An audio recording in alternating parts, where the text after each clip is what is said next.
The wrong expectations are why most people fail. See, if we approach a situation that can be done, but we're expecting it to be quicker and easier than it actually unfolds to be, you almost fail from the start because you don't give yourself the true chance to dive deep into that endeavor.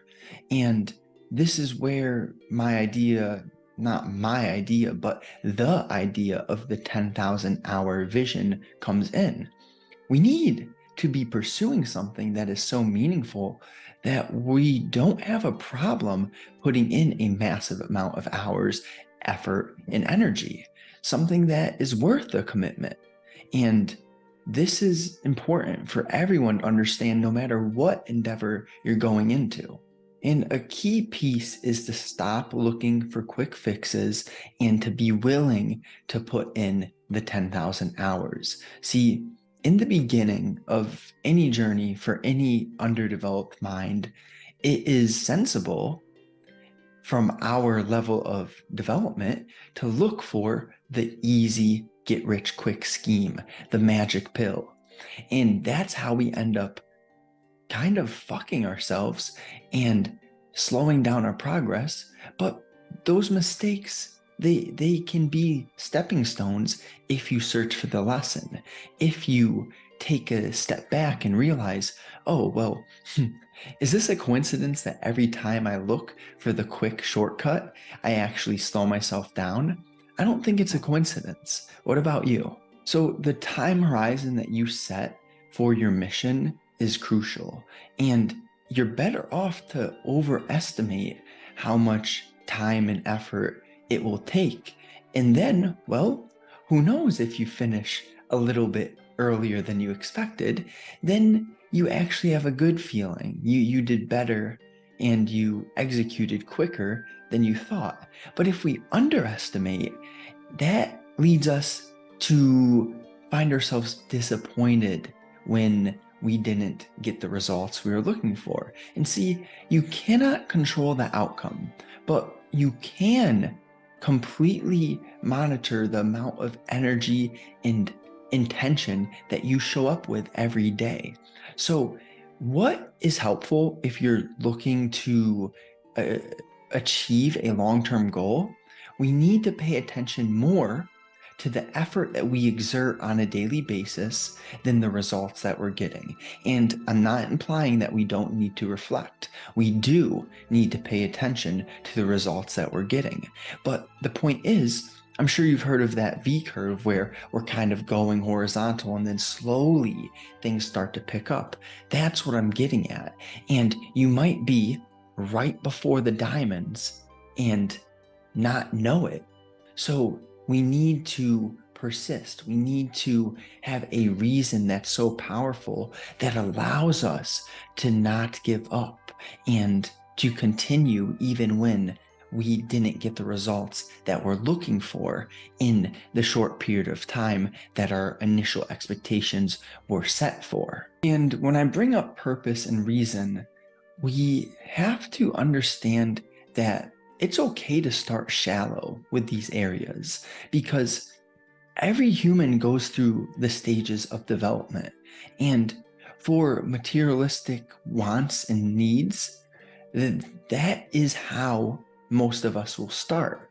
And some of us will get deeper in this journey and realize, well, it's not just about what I have, it's not just about what I do, but it's more about my character, who I am, my real being.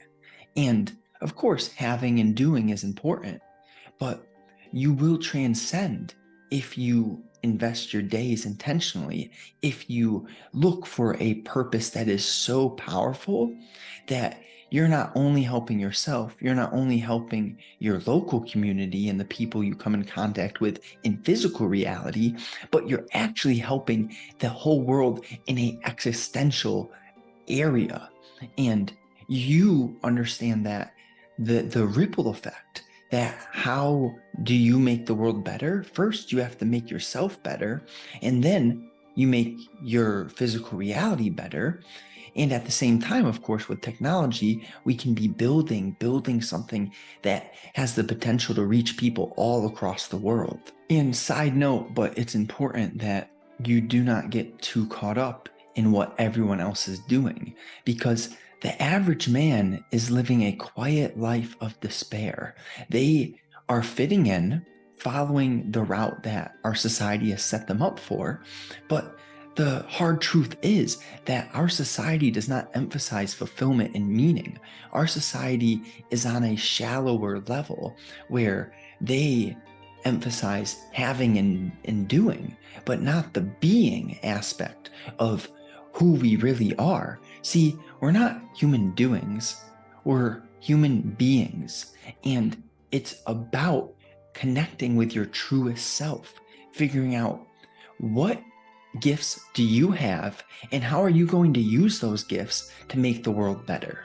We need to be intentional with our energy. See, we all have 24 hours in a day, but some people's lives look and feel completely different than others. So how does this happen? Well, it is due to the investment of energy. And one of the biggest tips, pieces of guidance that I would share with others due to how it helped me is learning how to be alone, and replace that word alone with solitude, because to me, alone implies loneliness, and loneliness does not feel or sound good. But solitude reminds me of strength, of the ability to be sort of a one-man army. And don't get me wrong, isolation is the enemy of excellence, but there's nuance to this, because there's phases of life. And there was a phase for me where I was stuck with a environment, a group of acquaintances that did not support the direction I was headed. And I had to make that differentiation. Well, am I going to continue to follow this group and go somewhere I don't want to? Or is it time for me to pave my own road? And I realized it wasn't easy at all, because I had become wired, the patterns that I had. I never wanted to be alone. I very much was comfortable being around people, even if those people didn't always make me feel good. And what was more uncomfortable than not feeling good with others was being in solitude. So once we crack that code and realize, well, the direction I want to go is not where my friends are going, my acquaintances, then you have to make a decision. And this is not easy. It's a crossroad. This is where you either kind of sacrifice your future for comfort, or you bet on yourself. You say, this isn't exactly what I want to do, but it seems like the only choice that I have. That's surely how it felt for me. So when you get in solitude, you're going to realize that your conscious, your inner dialogue becomes louder. And see, I never realized how negative my inner dialogue was, because I spent so much time with groups of people. I was never in a room by myself, and therefore my inner conscious was clouded. So I didn't even understand how negative my self-image was, how much I was lacking confidence. And that's powerful once you can admit to yourself. See, you can't improve anything you don't know can be improved. So with that realization, now you have a lot of work to be done. And that means you have a lot of potential growth and deepening of your spirit, of your being. And that's going to lead you to good places. One of the most powerful investments you can make is training your awareness. See, you do this through focusing your attention, whether it's doing a workout without music and focusing on your breath, reading a book, focusing on the words, or writing, focusing on using your mind. See, you can even get into this flow state through driving a car and just focusing on the lines on the road. It is not rocket science, but see, too many humans are addicted to distraction. The moment that they're in a line at a grocery store, they pull out their phone. They can't even stand there and just focus on the thoughts that they're having. And like I said, you can't fix something you don't know can be improved. So this creates a cycle of stagnant people, stagnant living, because they're not even aware. They're just like that fish in water. All the fish knows is that. And this is a shame because humans have so much potential, like limitless, no ceilings. But if you're not working, if you're not aware of that potential, you settle for the average route that society has laid for us. And unfortunately, that leads you to a life full of regret. And you statistically, one of the biggest regrets that people have on their deathbed is not living a life that was true to themselves. What's that mean? It means that they lived a life, a cookie cutter existence that society paved for them. And they did not question anything. They just followed the road. And then you end up being old and frail, realizing, I could have done that way differently. So I want to spur your mind. You have no limits, and I want you, I just ask, figure out what your natural gifts are. You have natural gifts. You have talents that other people don't have. And if you develop them, you can make this world better. I promise. But check it for yourself, Take some time to experiment, to ponder, to journal, and to start choosing a better future over instant pleasure. That's one of the best differentiations anyone can make. So something that's crucial is we must develop self-discipline and commitment. And you build this through making that solid choice to put your future self above your pleasure-seeking ego. And it's not easy. We will be tempted to indulge in pleasure-seeking actions, and you will falter and trip. The thing is, when that inevitable trip happens, you need to reroute and choose to get back on track ASAP, to participate in the actions that raise your frequency immediately. And when you do these actions, you're going to start thinking good again. And that's what it comes down to. See, the mind is a tool, or the mind's a prison. And when we're disciplined and we choose the actions that leave us feeling good, healthy, and positive, the mind is a tool. But when we indulge in instant pleasure, watching porn, eating junk food, letting our anger get the best of us, we're left with shame and guilt. And that mind, it turns into this negative hell. See, I'm beginning to realize that heaven and hell, yeah, they could be up and below, but what they really seem to be, in my experience, is states. See, we can access heaven and hell right here from our mind. Heaven is when you're in a flow state. Time is non-existent. You are so interested, so focused on the activity that you're participating in that you lose track of time. And it just goes by so fast. To me, that seems like heaven. And what is hell? It's what I just described. When we know we did something that we shouldn't have done, and then your feelings are confirming that that is the truth. Truth in all caps. See, shame, guilt, regret, those feelings, they're not there for no reason. There's a reason for your negative emotions. And the reason is that your actions brought you those negative emotions, okay? I love the idea of balancing spiritual and emotional depth with physical success. See, I have no interest in becoming a yogi who dresses in rags and lives in a cave. Who am I going to help? To me, that seems a bit selfish. But on the other hand, I have no interest in being this materialistic fool who is so shallow, who only wants that hot girl, not for her personality, not for anything but her physical looks, or combine that hot girl with a supercar and having no depth of psychological, physiological understanding of how life works.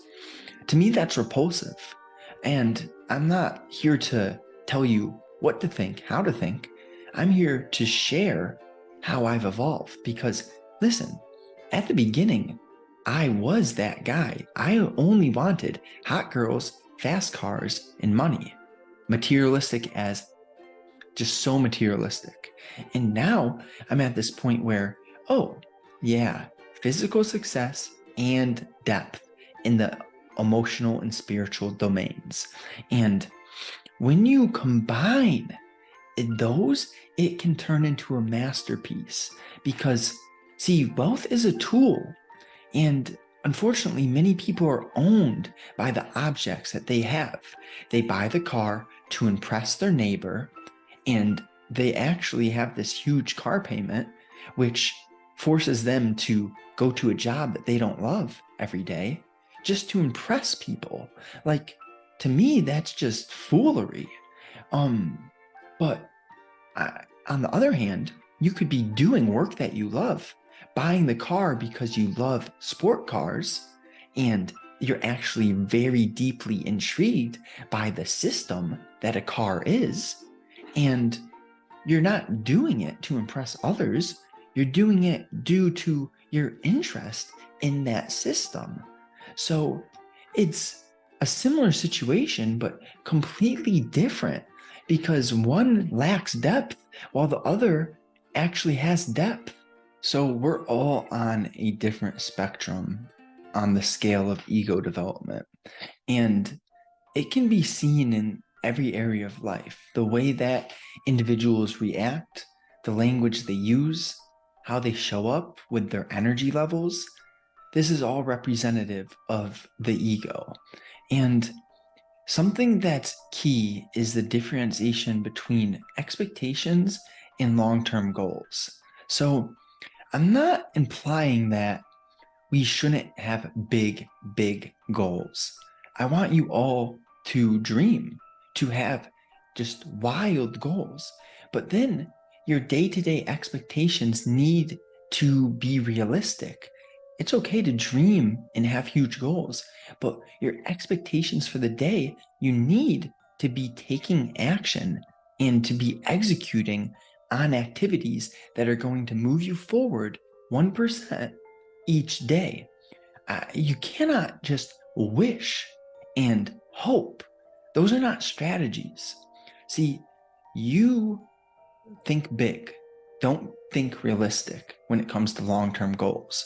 But when referring to actually getting there, we need to create realistic strategies that are going to advance you every day. So it's a nuance. I'm telling you two counteracting things, but that is the sign that you are going to be doing something big when you understand that life is not simple. There's nuance and infinite complexity. So we can accept this and understand that life is gray, a million shades of gray. It's not black and white. There isn't good and bad. It's all relative to the individual, to the angle that that person is looking from. It's valuable when you identify the difference between a developed ego and an underdeveloped ego. See, the developed mind is going to think more in terms of delaying gratification, choosing to feel good tomorrow rather than indulging in short-term pleasure. And we have to really work at that ability to switch from the macro to the micro and back and forth. Because if you get too caught up in either the big picture or the small picture, you're going to stray to an extreme. And any extreme that is unhealthy. It's a sign that you're out of balance.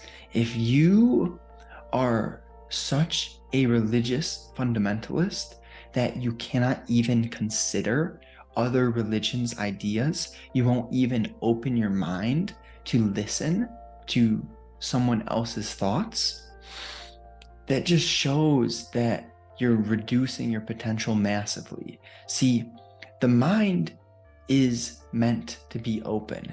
It is not meant to stick to beliefs and hold those beliefs so tightly through your entire life that you don't change and evolve. See, I don't mean to say that we should be addicted to growth, but what a human is founded upon evolution, upon the rewiring of the mind, the growth that happens through direct experience, through getting uncomfortable, through reflection. And it's a shame when people put up this cognitive wall and close themselves off, because they directly are putting a ceiling on how great they could become. And great can be in so many different domains and avenues. But again, it's your job, your duty to figure out, what are my gifts and how can I use these unique gifts to better humanity?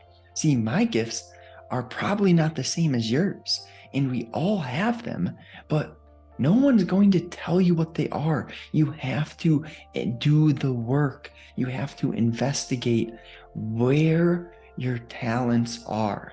And it's not an easy thing to do. Maybe one day I'll build a course on this. If you've been enjoying this video, I bet you will enjoy my course, Jailbreaking the Mind and Body. I just finished it recently. And if you're interested, just drop a comment and let me know what you think. Let me know what you've enjoyed about the video so far. But the course is going to touch on so many foundational areas that will get you ready to start making massive growth. So that's that. See, I think so many humans are depressed or upset in today's age because they lack purpose. They don't have a reason. And when we don't have a reason, why would we persist at anything? Because there's just a continuous shiny object syndrome. If you don't have a clear, crystal clear idea of where you want to go. And for me, it was much easier to identify what I didn't want in life. See, my dad struggled with addiction, and to me, that was clearly repulsive. So what don't I want to become? An addict of any sort. I have no interest in letting vices take over my life and direct who I become, because I'm too weak to really identify what's more important. See, creating a hierarchy of priorities is going to help you. So what that means is that you identify your top priorities, and then you order the priorities from most important to least important, and then you execute on those priorities due to the list that you've created. So it's not rocket science, but a lot of people just don't have the systems in place, the frameworks that allow them to make the right decisions. See, for me, it's easy to find myself confused if I have too many options. So I had to get crystal clear on the trade-offs that I was willing to make. See, if you're not 100% all in on your mission, I don't think that you'll get where you want to go, because I don't think anyone has ever gotten great at something by accident. See, People who become professional at a skill, at an activity, they committed to it. They woke up early, chose to invest their energy, their effort, and their attention throughout the day on that task, and did that over for thousands and thousands of hours. So you need to take a big picture look at what you really want and figure out if the reason behind that is a deep reason. Because if it's shallow, see, it can start shallow, but you need to be making sure that as you continuously pour effort and hours into that direction, into that mission, that you are deepening the depth of your reason. Because a shallow reason will not have you persisting for the amount of time that you need to get where you want to go. And a shallow purpose is much better than no purpose. See, let's say it's shallow, but you know there's a few things you have to avoid, and there's a few things you have to do. See, that's much better than having no reason. See, no reason, you can indulge in any temptation. Poison yourself with alcohol, poison yourself with junk food, indulge in cheap dopamine, and therefore destroy any amount of willpower, any desire to become great. You indulge in those actions, you lower your frequency. With a low frequency, you're going to be thinking negatively, and you're going to have no inspiration to do jack shit. So it's important to have some sort of reason, even if it's shallow. A shallow reason is way more helpful than no reason at all. Here's a few signs that you're operating in a low frequency state. You're blaming others, judging, you're lacking responsibility, and the inner dialogue you have is negative, and you're seeking pleasure over reason, and you have shallow thinking. Like, if I do this, I'll get that. If I say this, she'll say that. Rather than thinking on a deeper level of, like, how will she feel if I say that? And it's not a huge difference, but it is. But the depth is in nuance. So if you're not a nuanced thinker yet, you might not understand the shallow differentiations that I'm making. But as you develop your mind, you'll come to realize, whoa, it's actually the smallest details that make the biggest differences. So a high frequency is quite different. It's open-minded, curious, observant, kind, intentional and detailed, accountable, nuanced, understanding, and thinking bigger picture, not just instant pleasure, not just short term.